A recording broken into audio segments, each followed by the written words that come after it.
तारीख 2 अक्टूबर जितनी महात्मा गांधी और लाल बहादुर शास्त्री के जन्मदिन के लिए जानी जाती है, पिछले 7 सालों से उतनी ही दृश्यम के लिए भी जानी जाती है। 2 अक्टूबर को ट्राई डे है, ये भले कोई भूल जाए, लेकिन 2 और 3 अक्टूबर को विजय सलगांवकर की फैमिली पणजी में सत्संग सुनने गई थी। 2 अक्टूबर को विजय की फैमिली ने पाव भाजी खाई थी। 2 अक्टूबर को विजय की फैमिली ने फिल्म देखी थी, ये कोई नहीं भूल सकता। तो दोस्तों, इंडस्ट्री में शायद ही किसी फिल्म के सीक्वल को लेकर फैंस के बीच इतनी हाइप क्रिएट होगी। बाहुबली के बाद जो पागलपन बाहुबली 2 को लेकर था, ठीक वही दीवानगी अजय देवगन की फिल्म दृश्यम के प्रति फैंस में दिखती हुई नजर आ रही है। तो एक्सप्लेनेशन शुरू करते हैं, और अगर वीडियो अच्छा लगे तो वीडियो को लाइक जरूर कीजिएगा, और इसी तरह के वीडियोस पाने के लिए आप हमारे इस चैनल को सब्सक्राइब भी कीजिएगा, ताकि आपको इसी तरह के लेटेस्ट और फ्रेश कंटेंट मिलते रहे। तो फिल्म की शुरुआत होती है डेविड नाम के एक आदमी से, जो कि एक आदमी को ड्रग्स देने के लिए जाता है। और जब डेविड उस आदमी को ड्रग्स दे देता है तो वो आदमी डेविड को बदले में पैसे नहीं देता है, जिसके कारण उन दोनों के बीच में झड़प होने लगती है। और इसी झड़प में डेविड से गलती से गोली चल जाती है और वो आदमी मारा जाता है। लेकिन तभी यहाँ पर पुलिस आ जाती है, और पुलिस ने डेविड को उस आदमी को मारते हुए देख लिया था। और डेविड जब उन्हें देखता है तो तुरंत ही वो जंगलों की ओर भागने लगता है। पुलिस वाले भी उसका पीछा कर रहे होते हैं, जिसके बाद डेविड पुलिस स्टेशन के पास रुकता है, जहां पर वो विजय को पुलिस स्टेशन से फावड़ा लेकर बाहर निकलता हुआ देखता है। और आज का दिन 2 अक्टूबर 2014 का दिन है, मतलब कि आज के ही दिन सैम की बॉडी को पुलिस स्टेशन के अंदर दफनाया गया था। लेकिन ये रहस्य सिर्फ विजय को ही मालूम है। लेकिन अब हमें पता चलता है कि ये रहस्य अब डेविड को भी मालूम है। जिसके बाद डेविड दौड़ता हुआ अपने घर पहुंचता है, लेकिन उसे नहीं मालूम था कि उसके पीछे अभी भी पुलिस लगी हुई है। पुलिस वाले डेविड को अरेस्ट कर लेते हैं, जिसके बाद कहानी 7 साल आगे पहुंच जाती है, जहां पर हमें विजय की पूरी फैमिली को दिखाया जाता है। यहाँ पर विजय की फैमिली अभी भी उस हादसे से उभरने की कोशिश कर रही है, जबकि उस बात को 7 साल हो चुके हैं। लेकिन विजय की फैमिली को अभी भी डर है कि सैम की बॉडी पुलिस वालों को मिल ना जाए, क्योंकि पुलिस वाले अक्सर सैम की बॉडी ढूंढने के लिए जहाँ तहाँ खुदाई करते रहते हैं। और इन्हीं सब को लेकर अंजू को भी बुरे सपने आते रहते हैं, इसलिए उसे हर कभी दोहरा पड़ता रहता है। तो विजय का परिवार आज भी सहमा हुआ है और सोसाइटी से कट ऑफ है। हाँ, विजय इस बीच केवल ऑपरेटर से एक थिएटर का मालिक बन चुका है। फिल्म का शौकीन विजय फिल्म प्रोड्यूस करना चाहता है, और कहानी को लेकर उसकी मुलाकात एक जाने माने डायरेक्टर से होती है। और विजय ने अपनी फिल्म की कहानी भी खुद ने ही लिखी है। हालांकि विजय अपनी फिल्म की लिखी कहानी के क्लाइमैक्स से खुश नहीं है, इसलिए वो डायरेक्टर से मिलने के लिए आया था और क्लाइमैक्स के बारे में डिस्कस कर रहा था।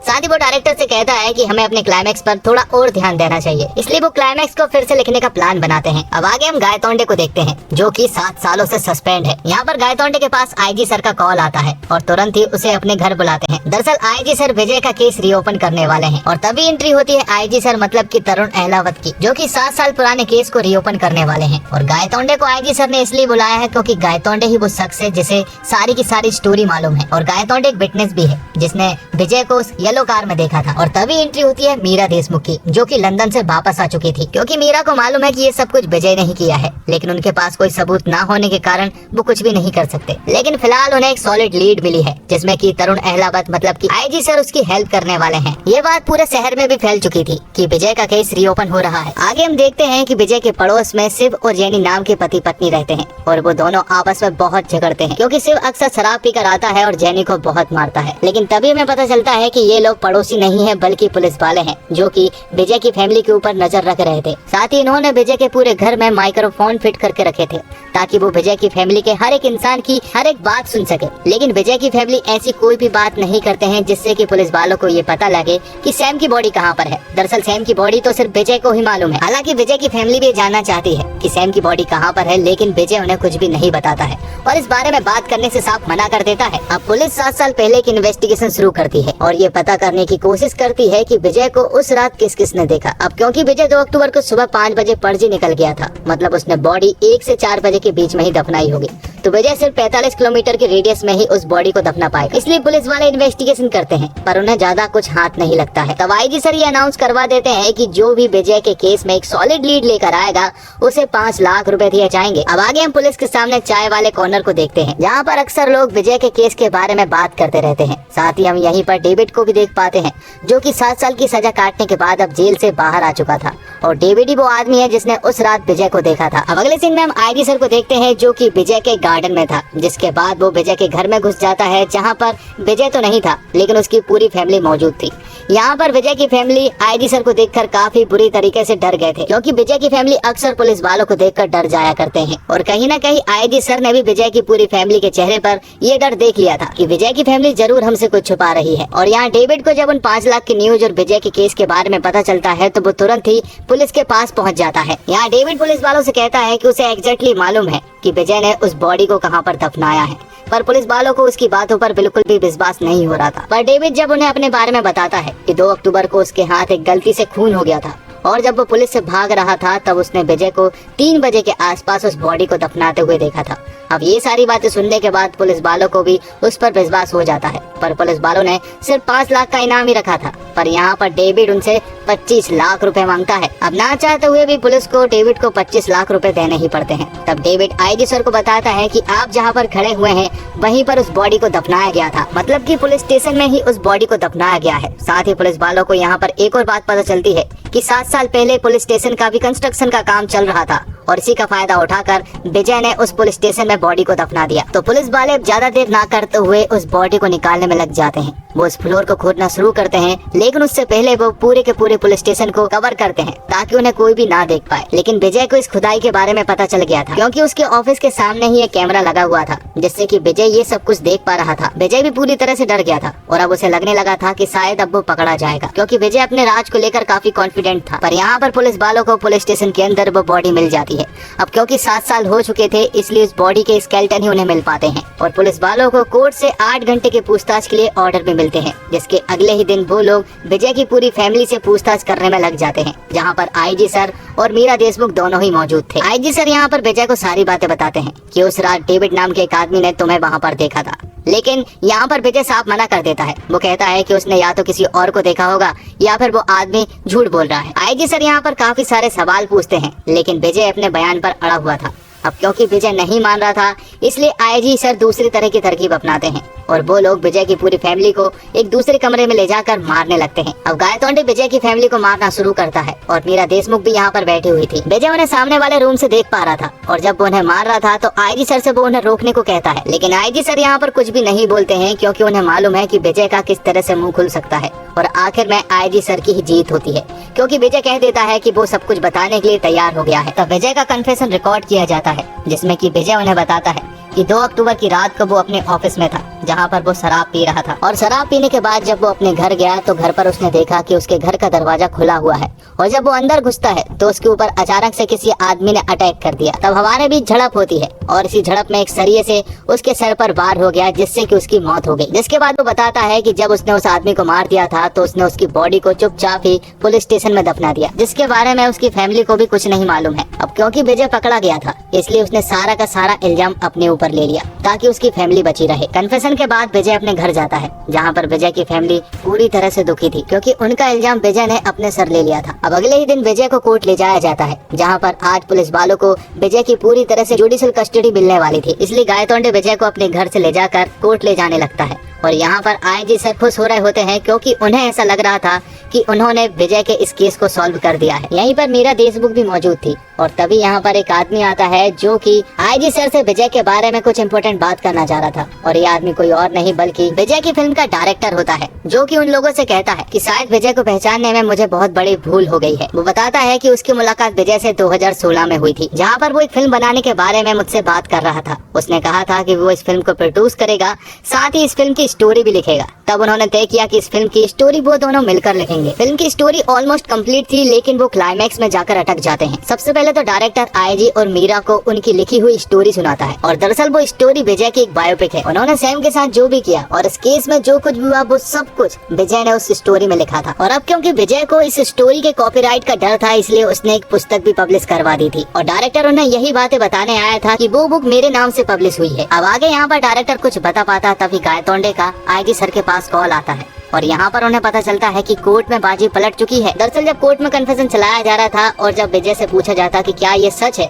तो विजय ने साफ मना कर दिया था। विजय ने कोर्ट में बताया कि पुलिस वालों ने जोर जबरदस्ती करके ये कन्फेशन उससे रिकॉर्ड करवाया है। साथ ही विजय की वकील जज साहब से कहती है कि पुलिस वालों की ये सोची समझी चाल है, क्योंकि जो कुछ भी कन्फेस करवाया गया है वो सब कुछ एक नॉवल से उठाया गया है। और उसे पढ़ने के बाद जज साहब को ये विश्वास हो जाता है कि ये सब कुछ पुलिस वालों की सोची समझी चाल है। अब डायरेक्टर उन्हें क्लाइमैक्स के बारे में बताता है। वो उनसे कहता है कि पिक्चर की स्क्रिप्ट खत्म हो जाने के बाद विजय फिर से उसके घर आया था, जहाँ पर आने के बाद उसने कहा था कि उसे क्लाइमैक्स की स्टोरी थोड़ी सी पसंद नहीं आ रही है। उसने डायरेक्टर से कहा था कि अगर मान लो कि पुलिस वालों को उसकी बॉडी मिल जाती है तो आगे वो क्या करेंगे। अब आगे डायरेक्टर कुछ बताता है, इससे पहले गायतोंडे का फिर से आईजी सर के पास कॉल आता है और यहाँ पर बाजी पूरी तरह से पलट चुकी थी, क्योंकि कोर्ट में जो डीएनए सैंपल्स मिले हैं वो सैंपल समीर देशमुख की बॉडी से मैच नहीं कर रहे थे, जिससे कि ये साबित होता है कि पुलिस स्टेशन में जो बॉडी मिली है वो समीर देशमुख की नहीं बल्कि किसी और की है। तो आईजी सर उस डायरेक्टर से अब ये जानना चाह रहे थे कि आखिर उस फिल्म का क्लाइमैक्स क्या था। तो डायरेक्टर उसे बताते हैं कि हीरो को मालूम था कि पुलिस वालों को उसकी बॉडी मिल जाएगी, इसलिए हीरो ने पहले से ही इन सब का इंतजाम करके रखा था। तो विजय ने समीर की बॉडी को पुलिस स्टेशन के नीचे दफनाया जरूर था, पर तब से ही वो समीर जितनी हाइट और उसकी एज जितनी डेड बॉडी को ढूंढ रहा था। तब विजय की मुलाकात एक आदमी से हुई थी जो कि चर्च में काम करता है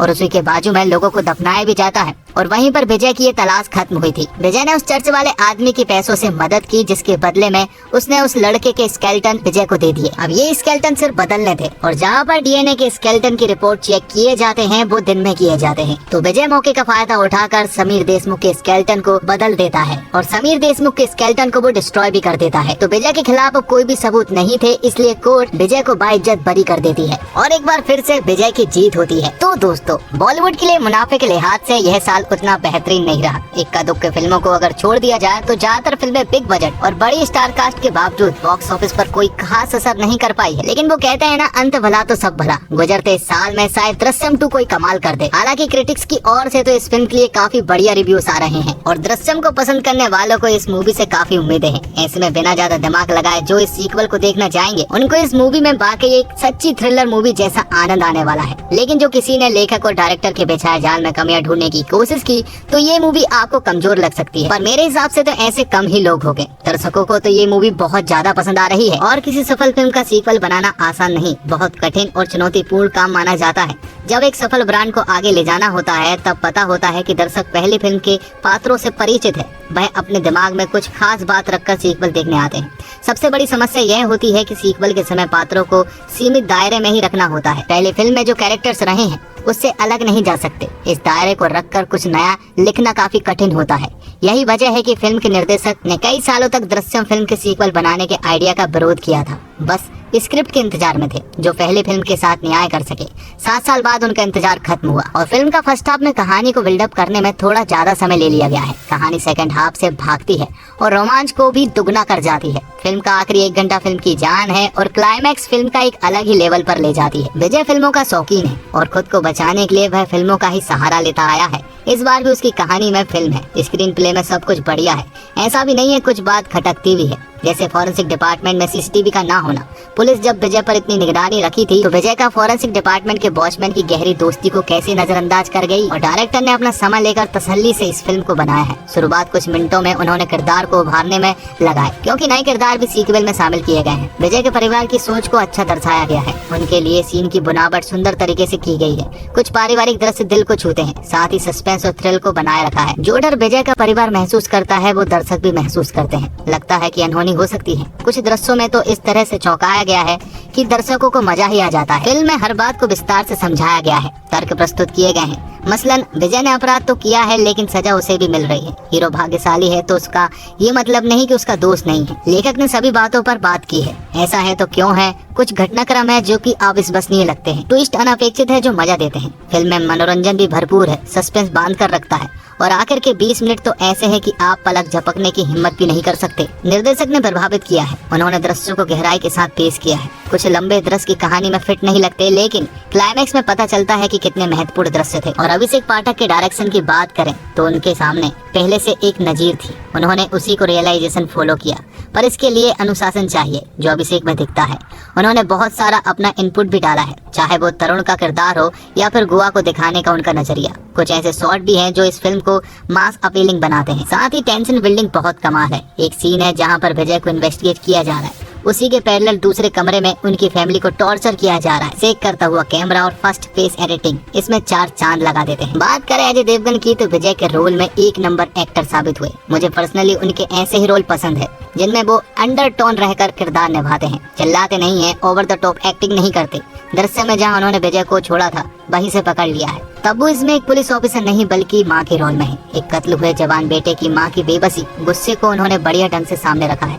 इंस्पेक्टर गायतोंडे के रोल में कमलेश सावंत और मीरा के पति के रोल में रजत कपूर ने रियलिस्टिक काम किया है। इनके अलावा अजय की डरी हुई पत्नी के रोल में श्रेया सरन और उनकी बेटी बनी इशिता दत्ता ने भी सही काम किया है। इस फिल्म में जो एक कलाकार अलग से निखर कर आया है और वो है अक्षय खन्ना। आईजी तरुण अहलावत के रोल में उन्होंने बहुत बेहतरीन काम किया है। उस किरदार के रवैये को उन्होंने बढ़िया निभाया है। इसे देखकर उनका आर्टिकल 375 में निभाया गया वकील का किरदार याद आ जाता है। मेकर्स के सामने मलयालम फिल्म का एक बढ़िया उदाहरण था, पर इस फिल्म ने उनकी नकल करके भी एक बेहतरीन प्रोडक्ट निकाला है। ज्यादा चीजें ओरिजिनल फिल्म में उठाई हैं और कुछ जोड़ा भी है। साथ ही आपको एक और बात बता दूं कि मलयालम के दृश्यम 3 का अनाउंसमेंट कर दिया गया है, जो कि जल्दी बनकर तैयार होकर फ्लोर पर आएगी और उम्मीद है कि बॉलीवुड वाले इसका रीमेक जरूर बनाएंगे। तो क्या आप अजय देवगन को एक बार फिर से दृश्यम 3 में देखना पसंद करेंगे? कमेंट बॉक्स में जरूर बताएं। तो दोस्तों, उम्मीद करता हूँ आपको वीडियो पसंद आई होगी। वीडियो पसंद आई हो तो वीडियो को लाइक जरूर कीजिएगा और इसी तरह के वीडियोस पाने के लिए आप हमारे चैनल को सब्सक्राइब भी कीजिएगा, ताकि आपको इसी तरह के लेटेस्ट और फ्रेश कंटेंट मिलते रहे। धन्यवाद। जय हिंद, जय भारत, जय श्री राम।